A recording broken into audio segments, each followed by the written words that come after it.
Àrò òjìrèbí pé àtúnjọ káàbọ̀ sí àkọ́tún ètò ṣé ẹ bínú àánú Olódùmarè ní fi wá sílẹ̀ mi ò ní wá ìtì ẹ̀ ní wá mi ti àní wára wa tì láṣẹ Èdùmàrè. Now ọ̀rọ̀ kan bẹ tí mo ti fẹ́ sọ̀rọ̀ nípa rẹ̀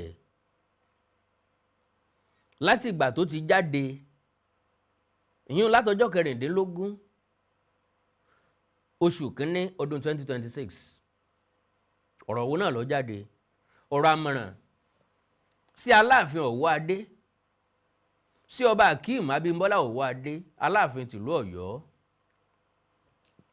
láti ẹnu ọba aládé bíi tiwọn Èsèlú of Èsèlú Kingdom níjọba ìbílẹ̀ Àríwá Yewa nípínlẹ̀ Ògùn lọ́hùn-ún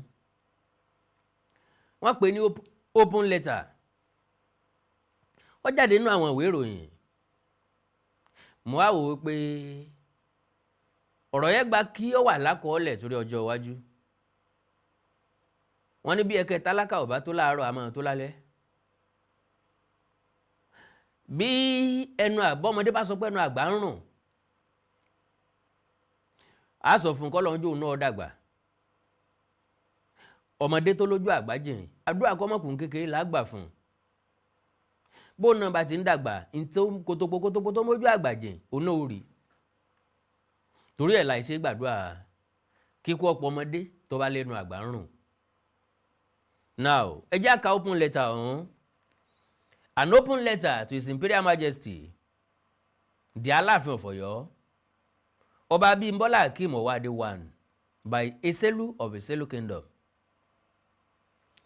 on the inauguration of the maiden edition of the rotational Oyo State Council of Obas with the appointment of Olúbàdàn of Ìbàdàn land, Ọba Adéwọ̀lú Rashidi Ládọjà, as the chairman of the council for a 2-year term. I, Ọba Dr. Akíntúndé Akínyẹmí JP, FCIMN, the Èsèlú of Èsèlú Kingdom in Yewa North Local Government Area of Ogun State. Write this open letter to admonish the Aláàfin of Ọ̀yọ́, Ọba Akeem Owoade, to understand that as a traditional ruler, he should not be challenging the decisions of the executive governor of his state on the pages of newspapers and social media. On Thursday, 15 January 2026, the executive governor of Oyo State, His Excellency Engineer Seyi Makinde, inaugurated the maiden edition of the rotational Oyo State Council of Obas with the appointment of Olúbàdàn of Ìbàdàn land, Ọba Adéwọ̀lú Rashidi Ládọjà, as the chairman of the council for a 2-year term. According to the governor, he consulted the 3 prominent monarchs in Oyo State, that is, Aláàfin of Ọ̀yọ́, Olúbàdàn of Ìbàdàn land, and Ṣọ̀ún of Ògbómọ̀ṣọ́ before the inauguration, and the trio supported the appointment of Olúbàdàn of Ìbàdàn land, Ọba Adéwọ̀lú Rashidi Ládọjà, as the pioneer chairman of the council for a 2-year term. The Aláàfin was conspicuously absent at the inauguration ceremony due to a reason known to him. Some hours after the inauguration ceremony, there was a press release from the palace of Aláàfin of Ọ̀yọ́ stating that Governor Seyi Makinde did not consult the Aláàfin.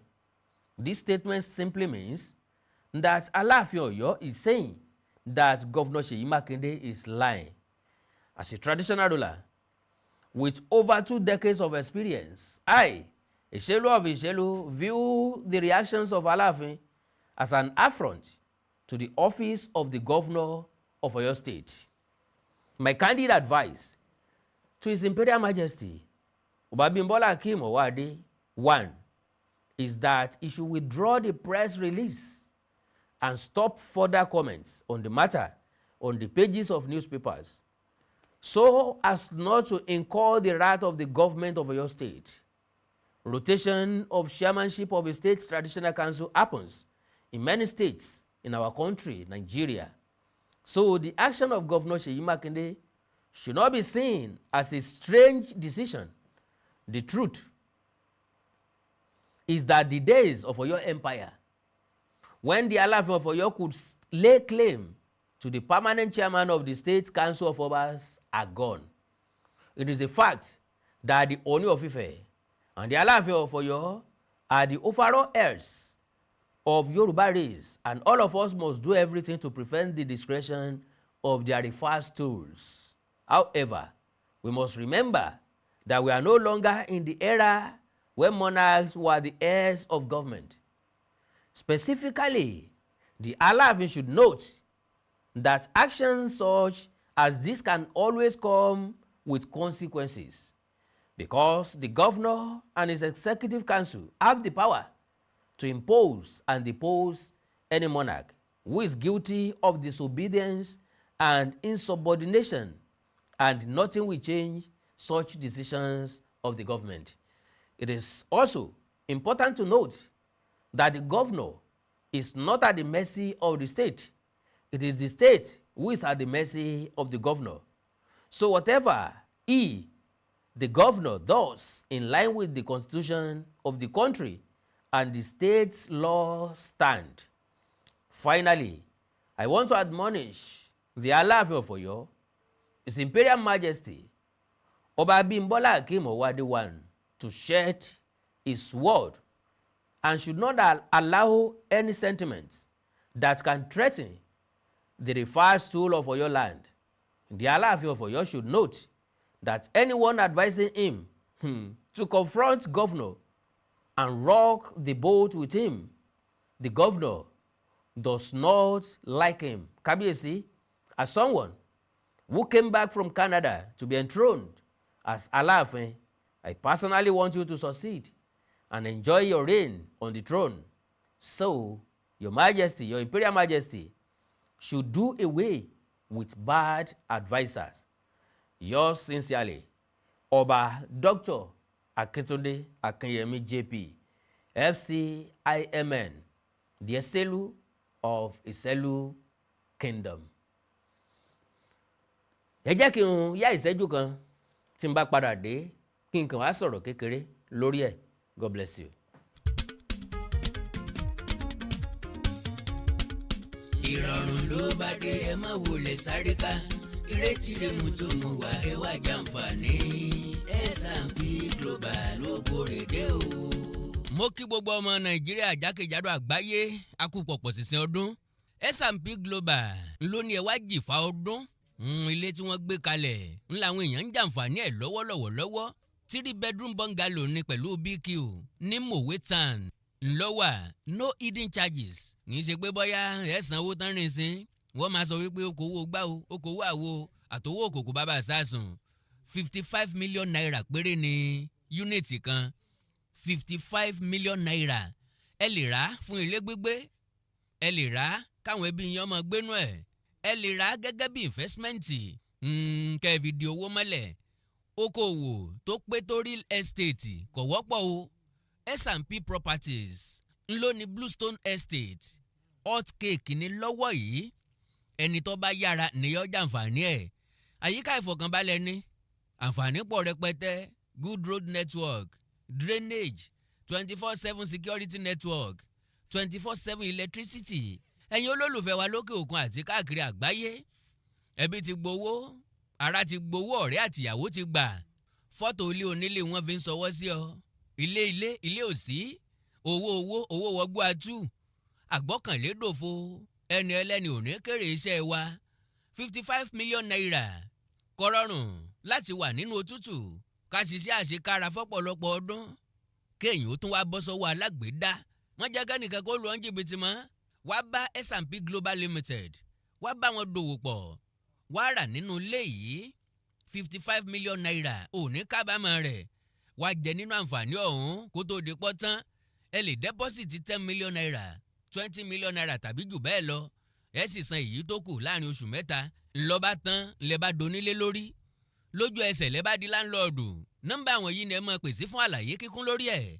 +234 812 777 25 75 +234 812 777 2575 àti +234 808 515 1587 +234 808 515 1587. A kì í rẹ̀fọ̀n ta lẹ́ẹ̀mejì. S&P Global Limited ńlọ kórè dé wọ́n ní ẹ wá fi ọwọ́ méjèèjì kó èrè mọ́ra. Mo tètè dé mọ́ ráyọ̀ ẹ pẹ́ lẹ́yìn àánú ṣe yín.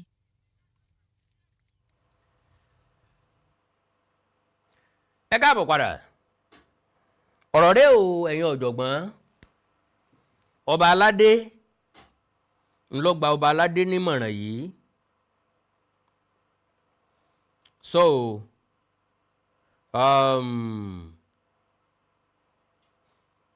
to the best of my understanding,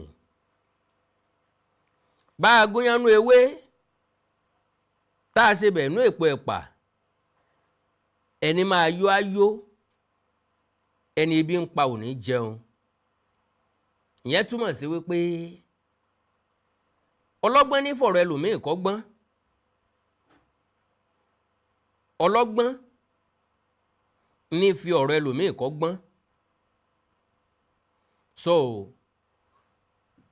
tó bá jẹ́ mi ni ọba Akeem Owoade, báyà gbàmọ̀ràn jẹ́jẹ́, báyà sàmúlò ẹ̀. Gbogbo à ń gbèrò láti lọ kóòtù yẹn àbí èèyàn kan ń tì yàn pé lọ kóòtù lọ kóòtù lọ kóòtù, ṣé ti rí bí èèyàn ti bájọba jà tó ṣẹ́gun ìjọba rí. Bí èèyàn bá ti wá gbé èèyàn lọ kóòtù, yóò jẹ́ ń tó fi yàn jẹ ńgbà tí gbogbo ayé kọ̀ yàn sílẹ̀. Ẹni tó ti ní lẹ́yìn tó ràn ní lọ́wọ́ tá a fi dórí ipò, ẹni tó dúró ti ní gbangban láti ìgbà tá a ti wà lórí ipò. Ṣerú ẹ̀ ni a tún fẹ́ kọjú ìjà sí torí ìtàn tí ò nídìí, torí ọ̀rọ̀ empire tó ti sùn, empire tó ti kúrégbé. Bóyá lè mọ̀ wípé ẹ́rà míì lọ́yọ́ wà. Wọ́n máa ń sọ gbẹ̀yìn ni ọba kan léláàdọ́ta àbí lélógójì, baba ńlá rọ ni o. Ẹ̀yin lọ́ba kẹwàá lọ́yọ́ Àtìbà. Tí n bá sí lọ́yọ́ Àtìbà yìí o, ẹ̀yin lọ́ba kẹwàá. Ẹ́rà ta ẹ̀sẹ̀ bẹ̀rẹ̀ sí múnu ibi tẹ́ ti bẹ̀rẹ̀ sí ní kaláì fún yín nù. Kì í ṣe látọ̀yọ́ ilé o. Tẹ́ ẹ̀ ń rí rẹ̀gbẹ̀rẹ̀gbẹ̀ káàkiri. Ọ̀yọ́lé, Ìgbòho, Kàtúngà, Igbádogóje, Ìrọ̀wájà, Ọ̀yọ́ ọ̀rọ̀, nǹkan wá sí àgọ́dọ̀yọ́ ń bí. Ẹ lè tó gbogbo ẹ̀ papọ̀ mọ́ra wọn. Gbogbo àwọn ìtàn tẹ́ kọ́lẹ̀ ń, gbogbo àwọn déètì tẹ́ kọ́lẹ̀ ń, kò lè ráìmù kò ráìmù, akàn tó gbogbo ẹ̀ mọ́ra wọn náà ni. Yes, akàn tó mọ́ra wọn ni, ta ló bá wa kà á? Ọlọ́run ràn wá lọ́wọ́. Àánú Olódùmarè onífẹ̀ẹ́ nìkan kan wá sílẹ̀ o. Ìjọba ṣòfin kọ̀rọ̀ kọ̀kọ̀ sẹ́ni tó ṣòfin àjẹ́, ẹni tí lẹ́sìn jóná ta kíbò sí ẹ̀kọ́ jáde afẹ́ràn rẹ̀ ni. Tá a bá fẹ́ràn ẹ̀ tó bá jóná kú mọ́lé kò sí ní tá a fi rú ẹ̀ bọ́. Òkú tí kì í ṣe tẹni ọjọ́ tọ̀fọ̀. Bó bá ti wu ni là á ṣèmọ̀lé ẹni. Bó bá wù kó fi tẹ ẹlẹ́dẹ̀ jẹ sàárè. Ìbá àgbésẹ̀ yìí Mákindé lọ high court. Kẹ́ ẹ ti high court dé kẹ́ ẹ tún gbé lọ court of appeal. Kẹ́ ẹ ti bẹ́ndé kẹ́ ẹ ní Supreme Court lọ́yà. Kẹ́ ẹ ti bẹ́ndé kẹ́ ẹ ní International Court lọ́yà. A mọ̀ tẹ̀lé. Ìbá wọ́n mọ̀ gbé news ni. Àwo sì mọ rí topic láti sọ̀rọ̀ lé lórí. Ẹ kárí go now. Ìta ni ó sọ pé kí Gàmbàrí ọmọ sùn rárá. Kọ́sàmọ́ ti kìran ti wá. Ìta ni ó pé Gàmbàrí ọmọ tàkìtì. Ìbá àforí sọlẹ̀. Well, gbogbo ọmọ káàrọ̀ òjìrì àánú Olódùmarè onífẹ̀ẹ́ nìkan kan yín sílẹ̀ o. Ilé onílé wa tọ̀nà nínà wa wọlé o. Ẹ like ẹ follow page mi lórí Facebook. Ẹ má gbàgbé o wípé orí YouTube nìkan lẹ́ẹ̀tì máa wò mí bí ìran lásìkò yìí o. And again, ẹ máa bá mi like, ẹ máa bá mi follow new Facebook page mi, Awikonko television, ẹ máa bá mi like ẹ máa bá mi follow ẹ o. Èyí tí wọ́n gbà àti mọ̀ bóyá wọn ó dá padà, ẹ̀bẹ̀ là ń bẹ Ọlọ́run kí wọ́n bá wa dá padà. Ẹlòmíì lè rò pé bóyá wọ́n rí mi lórí péèjì, àkáǹtì tó so péèjì yẹn gangan ró, wọn tí ì fi lẹ̀ o. Ẹ like ẹ follow page mi lórí Facebook like I said. Awikonko television Awikonko television ẹ subscribe sí YouTube channel mi Awikonko TV. Ẹni nǹkan pàtàkì tẹ́ fẹ́ ká jọ sọ ẹjá sọ lórí WhatsApp +234 904 854 9362 +234 904 854 9362. Èdè àti àṣà ilẹ̀ káàró-oòjíire òní wọmi orílẹ̀-èdè ilẹ̀ káàró-oòjíire ń dàrú ìlú ẹnì kọ̀ọ̀kan wa yóò tòrò mẹ́nẹ́mẹ́nẹ́ bí omi àfòwúrọ̀ pọ̀n àjùwà ṣe o. Awikonko Development Fans Club ilé aláyọ̀ ilé wa.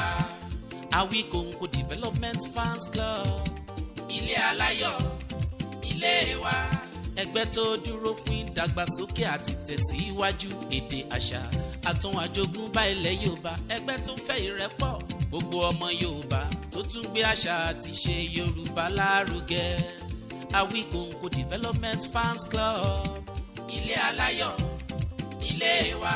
Awikonko Development Fans Club Worldwide. Ẹgbẹ́ tí kò rọ̀gbọ̀kú lé ìjọba. Ẹgbẹ́ tó dúró fún ìdàgbàsókè àti ìtẹ̀síwájú èdè, àṣà àtún àjogúnbá ilẹ̀ Yorùbá. Pẹ̀lú àtìlẹ́yìn gbajúgbajà pèdèpèdè ni. Àkàndá ọ̀rọ̀ Awikonko. Ẹgbẹ́ tó ń fẹ́ ìrẹ́pọ̀ gbogbo ọmọ Yorùbá. Ẹgbẹ́ tó ń gbé àṣà àti ṣe Yorùbá lárugẹ. Ẹgbẹ́ tó dúró láti ṣàtìlẹ́yìn tó gbọ̀ngbọ́n fún àkàndá ọ̀rọ̀ Awikonko àti àwọn ètò rẹ̀ káàkiri àgbáyé. Àǹfààní wà láti darapọ̀ mọ́ wa. Ẹ bá wa sọ̀rọ̀ lórí WhatsApp nìkan. Ẹ lè pè wá, ẹ lè send text message tàbí voice note pẹ̀lú àwọn nọ́mbà wọ̀nyí +234 8053270136 tàbí ààrẹ ẹgbẹ́ Adéolú Adékọ́lá lórí +17048912729. Awikonko Development Fans Club Worldwide ilé aláyọ̀ nílé wa.